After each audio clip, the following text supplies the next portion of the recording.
Bonjour à tous et bienvenue dans un nouvel épisode de Crypto Hebdo. Très content de vous retrouver comme chaque semaine. Alors j'ai pas pu enregistrer la vidéo hier. Aujourd'hui on est donc le mardi 19 novembre. Bitcoin est à 93 000 $ au moment où je vous parle et les retails sont en train d'arriver. Alors je vais vous montrer tout à l'heure. On a des signaux qui ne trompent pas, ce qui veut dire qu'on va rentrer dans la dernière partie du bull run, la phase la plus intéressante, la phase euphorique. C'est là qu'on va faire le plus de profit. Mais attention, c'est là que les choses vont devenir complètement folles, le marché va s'exciter et c'est important maintenant de changer son mindset et de se mettre en mode défense, protection des gains que vous allez faire et puis retirer vos profits du marché sans quoi vous risquez de faire un aller-retour et je parle en connaissance de cause. Petite parenthèse, ce week-end j'ai publié le dernier épisode du 20x Challenge, donc si vous ne l'avez pas déjà vu, je vous invite à le faire. On a déjà 277 vues en 3 jours, c'est pas mal, surtout vu le nombre d'abonnés que j'ai. Donc je vois que c'est un contenu qui vous a plu, je suis en train de réfléchir pour vous proposer quelque chose de similaire l'année prochaine. Et puis si vous avez manqué les épisodes précédents et que vous voulez vraiment tout le contexte, tout le défi, on a vraiment partagé à chaque épisode un peu les positions qu'on prenait, quelles leçons on apprenait du marché, notre psychologie, etc. Donc vous pouvez revivre tout le défi simplement en allant dans la section balados, playlist, et puis là vous avez donc 20x Challenge, vous pouvez cliquer là, et vous aurez tous les épisodes de la série. Voilà, petite parenthèse terminée, on va aller voir les marchés maintenant. Alors le Bitcoin contre le dollar américain en weekly, on voit qu'on a eu encore une très belle semaine avec une performance de près de 12% quand même. Et là, ça continue. Donc, les choses s'accélèrent. Les volumes aussi sont en train d'augmenter. Donc, ça, c'est très intéressant. On pourrait aller chercher les 100 000 $, à mon avis, très rapidement. Alors, bien sûr, le prix peut aussi stabiliser et revenir tester cette résistance, l'ATH du dernier cycle. Mais honnêtement, rappelez-vous qu'on a eu une consolidation pendant 8 mois. Les institutionnels ont eu le temps de construire une très très belle position sur Bitcoin. Donc, c'est le genre de mouvement auquel on assiste quand on a eu un range aussi long. Donc, les choses peuvent aussi aller tout simplement en ligne droite. Et en fait, là, on voit qu'on commence à avoir les retails arriver. C'est ce que je vous disais tout à l'heure. Donc, on va aller regarder deux choses que d'ailleurs, je voulais vous partager la semaine dernière et que j'ai oublié de faire. Alors, vous connaissez sûrement la chaîne YouTube Legend Media. J'ai vu passer la semaine dernière un épisode, j'ai trouvé ça vraiment intéressant parce que c'était le jour où Bitcoin faisait un nouvel ATH, donc il y a à peu près 11 jours, un épisode dédié à la crypto-monnaie. Et en fait, Guillaume l'explique dans la vidéo, c'est la première fois qu'ils font un interview finalement sur le Bitcoin et sur la crypto-monnaie en général. Donc c'est quand même très intéressant. Alors on n'est pas encore dans le média mainstream, mais on voit que ça y est, on va commencer à en parler. Et oui, les retails sont en train de rentrer sur le marché. Alors je vous invite à aller écouter cet épisode, c'est quand même assez intéressant. Mais on voit aussi qu'il y a encore une grande méconnaissance du public. Donc je pense qu'on est encore relativement tôt dans le cycle de l'adoption. Par contre, je suis convaincu que ce cycle-là, c'est le cycle de l'évidence. Je ne sais pas si vous avez déjà entendu cette expression, mais on dit que toutes les révolutions passent par 3 phases: stupide, dangereux, évident. 2017, c'était vraiment le cycle stupide, entre guillemets, c'est-à-dire qu'aux yeux des politiques, aux yeux de la plupart des gens, la crypto-monnaie, c'était un scam, et puis il y avait des gens qui faisaient plein d'argent, mais on ne comprenait pas trop pourquoi. 2020-2021, on a vécu un cycle où on sentait que les politiques se sentaient menacés par l'adoption de Bitcoin par rapport à ce qu'il représente face aux monnaies fiat. Donc là, on était plutôt sur le cycle dangereux. Et puis maintenant, c'est évident pour tout le monde, Bitcoin est là pour rester. Les gouvernements sont en train d'en acheter, de constituer des réserves. Et donc, je pense que ce cycle-là qu'on est en train de vivre, ça va être un cycle vraiment intéressant par rapport à la vie de Bitcoin, par rapport à son adoption de façon générale. Alors, j'observe quand même qu'on en parle relativement tôt dans les médias par rapport au dernier cycle, mais ça me semble cohérent par rapport à où on en est rendu dans le cycle d'adoption de Bitcoin.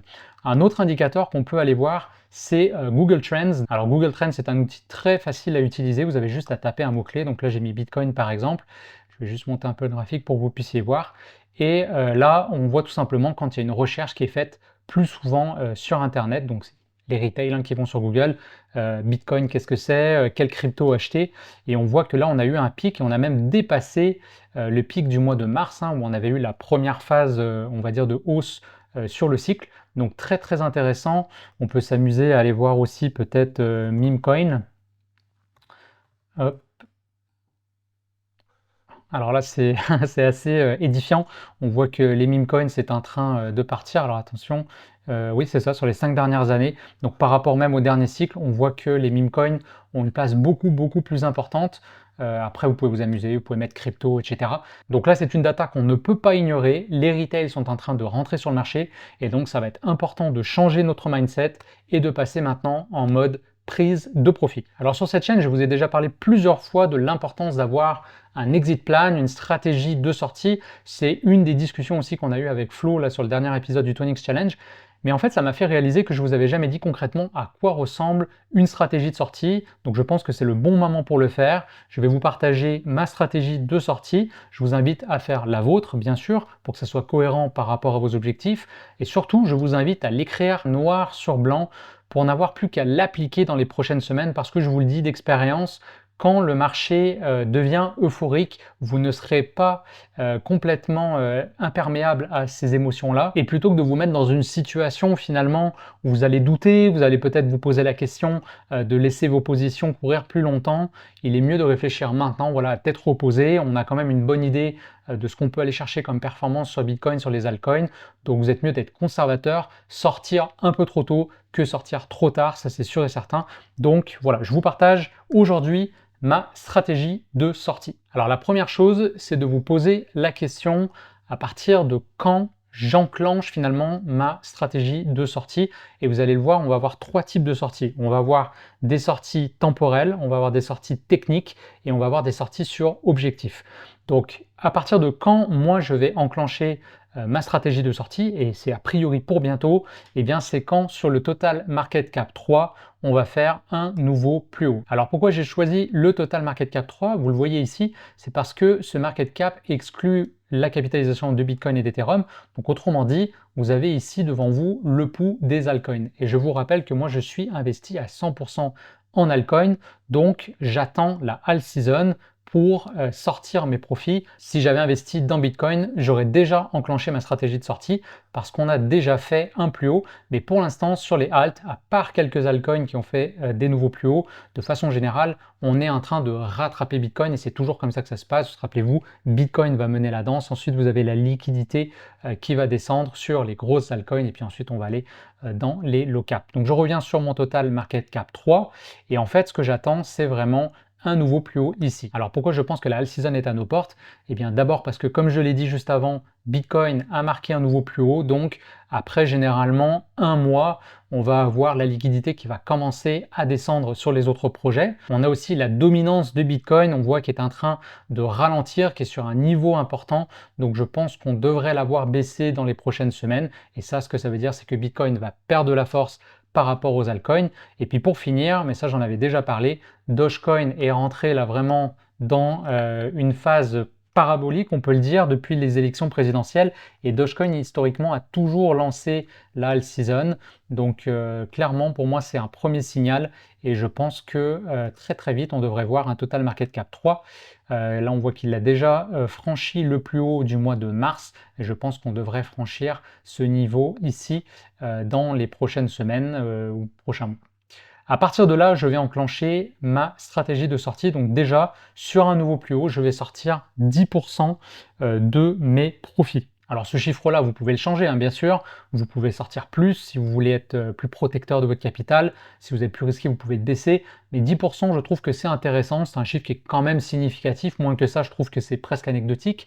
Et puis, ça permet de tout de suite se mettre dans des bonnes conditions. Vous allez avoir ramassé beaucoup de profits. Si vous êtes rentré tôt aussi dans le cycle, ce 10%-là probablement va équivaloir à votre mise initiale. Donc, ça vous donne un free bull run. Et il ne faut pas négliger en fait l'avantage d'avoir vraiment un mindset dans lequel on sait qu'on part gagnant. Honnêtement, ça peut vous aider à tenir vos positions plus longtemps et ça peut paraître contre-intuitif, mais des fois prendre des profits va vous permettre d'en faire davantage parce que comme je vous dis, vous allez être capable d'avoir la force de tenir vos positions plus longtemps et dans un mouvement parabolique, bah, ça peut vous permettre d'aller chercher quand même des pourcentages, voire des X supplémentaires. Donc ça, c'est vraiment la chose que je regarde qui va me permettre d'enclencher ma stratégie de sortie. Ensuite, si vous regardez par rapport au dernier cycle, donc ça c'était le plus haut qu'on avait fait au mois de janvier 2018. Ensuite, on est venu casser pour pas dire éclater complètement ce niveau-là. Donc c'était au mois de février 2021. Et ensuite, si vous comptez, ça a pris 12 semaines pour faire finalement le plus haut sur le marché. Et après, on est parti en marché baissier.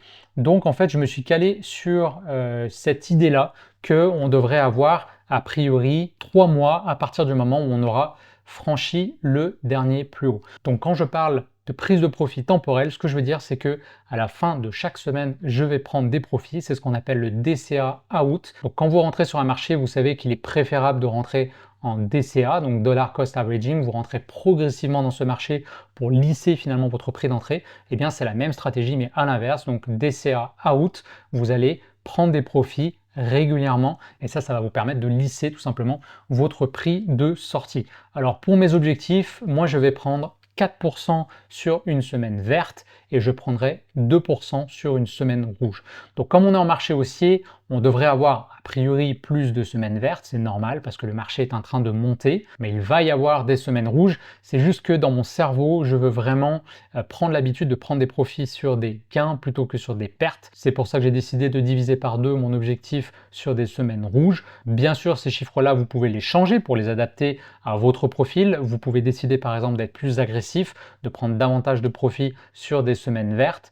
Vous pouvez décider de ne pas prendre des profits sur des semaines rouges. Par contre, ça peut être dangereux si on a une correction plus longue qui se met en place. Donc voilà, essayez de penser à tous les scénarios pour finalement avoir l'impression de rester dans le marché le plus longtemps possible tout en étant conservateur et en étant capable de ramasser vos profits. Alors après, je vais avoir des objectifs de sortie techniques. Donc là, j'utilise des indicateurs qui historiquement ont réussi à timer la fin du bull run. Alors là, je vous partage les indicateurs que moi j'utilise. Il y a le P-Cycle qui va vous donner les différents plus hauts. Ça a vraiment bien marché lors des derniers cycles. Donc c'est pas une garantie bien évidemment que ça va fonctionner sur ce cycle-là, mais malgré tout je trouve ça intéressant. Donc c'est des indicateurs que vous pouvez trouver sur TradingView. Alors j'ai aussi rajouté le MMBS, là c'est l'espèce de ruban que vous voyez autour du prix. Donc là je suis en weekly, je vais mettre juste en journalier. Désolé, là c'est un petit peu plus petit sur le graphique, j'espère que vous voyez bien. Donc là vous pouvez retourner un petit peu dans le passé, voir comment le prix a réagi, mais globalement, quand vous vous rendez au jaune, bah là on commence à rentrer en zone de surchauffe. C'est pour ça que moi mon objectif était aux environs de 130 000 $. Alors je pense qu'on peut aller plus loin, mais je trouve que c'est conservateur. On voit que là on avait des très très bons prix d'achat. Et puis bah, à ce moment-là, à partir du jaune, moi personnellement, je considère que ça va être un bon moment pour sortir. Donc là j'analyse Bitcoin, mais vous comprenez que c'est quand même cohérent par rapport au marché crypto, parce que oui, je vous disais, la liquidité va passer sur les altcoins, donc on va avoir un Bitcoin qui va stabiliser alors que les altcoins vont exploser. Malgré tout, un Bitcoin qui retrace, bah, c'est jamais bon pour l'ensemble du marché. Donc en timant l'ATH de Bitcoin, bah, à quelques semaines près, vous devriez être capable de sortir à un très bon moment sur les altcoins. Alors après, il y a un autre indicateur que j'utilise, il s'appelle SOPR ici, et on voit qu'il nous met une petite bande rouge quand on rentre en zone là aussi de surchauffe. On voit d'ailleurs qu'au mois de mars, il nous avait donné un signal alors que les autres n'avaient rien donné comme signal. Donc lui, c'est quelque chose que je regarde. Il a tendance à partir avant les autres, mais on voit par contre que à chaque cycle, hein, si vous remontez dans le passé, il nous a toujours donné les tops. Donc ça, c'est un indicateur que je surveille très régulièrement. Et donc par exemple, quand on va avoir un signal ici, moi je vais sortir un certain pourcentage. Donc là, j'ai pas encore décidé ce pourcentage-là, mais ça risque de ressembler à 25% par exemple. Donc quelque chose de significatif parce que on arrive vers la fin du cycle. Après, il y a d'autres indicateurs que j'utilise. Il y a le Mayer multiple et il y a le MVRVZ. Il n'est pas facile à dire celui-là, mais il fonctionne bien. Donc là, c'est assez simple. Le MVRVZ, c'est quand on va passer au-dessus de la ligne rouge. Là, on voit qu'il l'avait fait très brièvement ici lors du dernier cycle. Et si vous remontez aussi, il l'avait très bien fait là aussi sur le cycle de 2017. Et pour le Mayer multiple, eh bien, c'est quand on passe au-dessus de cette ligne rouge ici. Alors je vous ai partagé ces indicateurs à titre indicatif, il en existe bien d'autres. L'idée c'est vraiment de choisir des indicateurs qui fonctionnent pour vous et surtout qui vont vous donner un signal qui sera non négociable et qui ne sera pas subjectif. Ici le SOPR il vous donne une ligne rouge, Il n'y a pas de «Ah, je pense que l'extrême grid, peut-être qu'on peut aller un peu plus loin», et cetera. Non, c'est quelque chose vraiment de concret, de mesurable. Au niveau des pourcentages, j'ai pas complètement tranché, mais ce sera significatif. Donc, si le SOPR part, j'enlève 25% de mon capital qui reste sur le marché. Si j'en ai un deuxième qui s'active, là, je sors 50%. C'est le moment de sécuriser, de vraiment devenir très, très, très défensif là-dessus. Et puis, si j'ai un troisième indicateur qui s'active, à ce moment-là, je sors complètement du marché parce que là, j'ai l'information non négociable que ça commence sérieusement à surchauffer et qu'on est dû pour une très forte correction à minima et peut-être même donc le bear market qui arrivera à un moment donné l'année prochaine. Et pour finir, je vous conseille de prendre des profits lorsque vous atteignez un objectif personnel. Donc là, bien sûr, c'est un chiffre que vous allez devoir déterminer. Essayez d'être cohérent par rapport à votre objectif. Selon vous, qu'est-ce que le marché peut aller chercher? Vous pouvez partir par exemple de Bitcoin. Si vous pensez que Bitcoin peut aller chercher 130 000 $, donc on va dire qu'à partir de maintenant, c'est peut-être un 50%. Bien sûr, des altcoins qui sont moins capitalisés, peut-être que vous allez juger que vous pouvez aller chercher peut-être x2, x5, sur des plus petites altcoins, peut-être un x10. Essayez d'être cohérent entre le niveau de risque que vous prenez et l'objectif que vous souhaitez atteindre. Et puis après, sur cet objectif, je vous recommande de prendre des profits. Donc je vais prendre un exemple. Si votre objectif personnel, c'est par exemple de devenir millionnaire, eh bien vous pourriez dire à 500 000 $, je vais déjà prendre un 10% de profit parce que j'ai réalisé la moitié de mon objectif. Et quand j'arrive au million, je sors complètement, no matter what, peu importe où on en est rendu dans le cycle. Si vous atteignez un objectif qui va changer votre vie, sortez vos profits et changez votre vie justement. Donc rappelez-vous pourquoi vous avez investi en premier lieu et si vous avez atteint votre objectif, je vous recommande de sortir du marché ou de sortir vraiment peut-être 80-90% de votre capital. Laissez un 10% si ça vous permet de mieux dormir le soir en vous disant que vous allez vraiment surfer le cycle jusqu'à la fin. Mais je pense que si vous avez atteint votre objectif, mission accomplie. Et puis, vous pouvez vous féliciter, vous avez réussi quelque chose d'extrêmement difficile. Rappelez-vous que 90% des gens perdent leur argent sur les marchés. En crypto-monnaie, ce chiffre est probablement plus élevé. Donc, si vous arrivez à sortir des profits, déjà, félicitez-vous. Vous êtes une anomalie, vous êtes une exception, vous faites partie des gagnants. Donc, bravo à vous. Je suis convaincu que 90% des gens qui perdent leur argent n'ont pas de stratégie de sortie. Je pense que c'est vraiment le truc qui peut faire la différence dans votre parcours. Donc prenez 5 minutes pour le faire correctement et surtout tenez-vous-y une fois que ce sera le temps de sortir vos profits. Dernier conseil que je voulais vous partager aujourd'hui, c'est une résistance que j'ai identifiée chez moi, donc je vous la partage en espérant que ça vous aide, mais j'ai réalisé lors du dernier cycle que j'arrivais pas à prendre des profits parce que j'avais l'impression que j'allais arrêter de faire de l'argent. Et en fait, c'est vrai, on s'habitue finalement à faire des gains sur les marchés. Vous levez le matin, votre téléphone, tout est vert, vous avez fait 30%, 40%, et en fait, prendre des profits voudrait dire que vous ne serez plus exposé à cette performance-là. Et donc, je ne sais pas pour vous, mais pour moi, c'était un truc qui me bloquait et qui faisait que j'allais toujours repousser à demain, finalement, la prise de profit. Donc, ce que j'ai décidé dans mon cas, et je pense que ça peut être intéressant pour vous aussi d'y penser d'ores et déjà, mais c'est qu'est-ce que vous allez faire avec votre argent. Alors, ça peut être de dire je vais le sortir pour m'acheter un truc, pour voyager, peu importe. Mais ça peut être aussi de se dire je vais investir sur le marché traditionnel par exemple. Et de cette façon, vous allez continuer à faire de l'argent avec votre argent, mais vous allez sortir d'un marché qui est en surchauffe et très volatile pour aller vers un marché plus long terme. Donc vous pouvez par exemple investir dans un ETF du SP500, vous pouvez acheter des actions par exemple s'il y a des entreprises qui vous intéressent. Donc de cette façon, ça va vraiment vous permettre de canaliser vos profits et de tout de suite avoir ce chemin mental en vous disant ok je sors mes profits mais je sais pourquoi je le fais. Et si vous tenez absolument à rester en crypto-monnaie, ce que je peux comprendre, vous pourriez investir dans du stacking de stablecoin, donc USDT ou USDC par exemple. On peut le faire très facilement sur les différents exchanges. Et pendant les bull runs, on va généralement chercher des très bons rewards sur le stacking, donc vous pourriez aller chercher un 5, 7, 8% par exemple sur des stablecoins. Donc de cette façon, vous sortez vos profits, mais vous savez que psychologiquement, vous continuez de faire de l'argent et donc ça peut peut-être vous aider. Voilà, ça fait le tour pour aujourd'hui. J'espère que cette vidéo vous a plu et surtout que ça vous a donné des bonnes idées pour préparer dès aujourd'hui votre stratégie de sortie parce que je vous le dis, dans les prochaines semaines, les choses vont accélérer et il est temps maintenant d'être conservateur et ironiquement en fait, les compétences pour gagner de l'argent sont à l'opposé des compétences pour garder de l'argent. D'un côté, vous devez être agressif et opportuniste, et de l'autre côté, vous devez être défenseur et protectionniste. Donc comme c'est des compétences qui sont à l'opposé, c'est normal qu'il soit difficile de prendre des profits quand vous étiez dans un mindset de gagner de l'argent. Donc préparez-vous à faire ce virage à 180 degrés. Je vous souhaite le meilleur pour la suite du bull run. Très bonne semaine à vous et on se retrouve lundi prochain pour une prochaine vidéo. Ciao tout le monde!